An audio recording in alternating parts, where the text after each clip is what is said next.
One way to spice up your Super Bowl experience is to place a friendly wager. Brianna and I have a few of them. But it's not just about betting on your favorite team or even the score of the game. Yeah, it turns out you can put your money down on a wide range of things, from quirky to the downright ridiculous.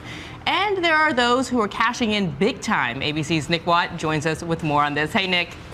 Good morning, Brianna. Well, that's right. Even if you don't like football, beer, wings, even your friends, you can still enjoy watching the big game by betting on pretty much anything. And we're not talking yardage and sacks. We're talking things like, what kind of hat is Bruno Mars going to wear during the halftime show?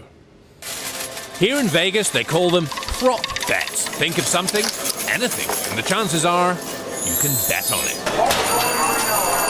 Everyone likes to bet the game, but the prop bets are something you can bet on during the game.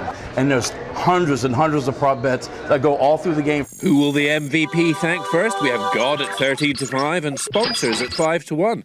Odds are pretty good for God. Will Noshawn Moreno cry during the anthem? He has before. Will Renee Fleming wear gloves while she's singing it? Coin toss? That's a simple one.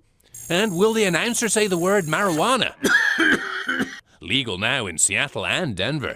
That's at 7-2. And will a chili pepper go shirtless at half-time? This all began back in '86 when bookies offered odds as long as 75-1 that William the Fridge Perry would score. And he did. This year, around $50 million will be laid on prop bets. And this guy by himself has $600,000 at stake. Rufus Peabody, a Yale grad and professional gambler, has a secret system that he says guarantees at least a 5 to 10% profit. If you study these things real hard and you study the players and how they play in cold weather, you're going to get some good advantages. I am so not a betting man, but I'd say avoid a power outage wager, 20-1.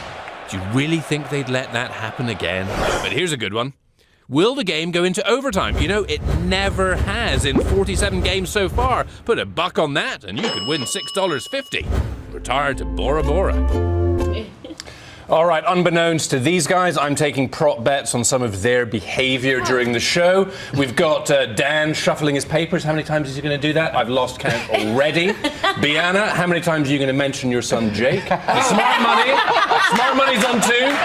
And Sarah, how many times is Sarah going to laugh during the show? We're taking bets at up to 100 times for one show. But what about how many times Ron will make a cultural reference from the 1950s? That's harsh. That's mean. That's childhood. 60s. You've been corrected. He's not even on the set. It's easy to make fun of. And I have no idea what you're talking about with this show.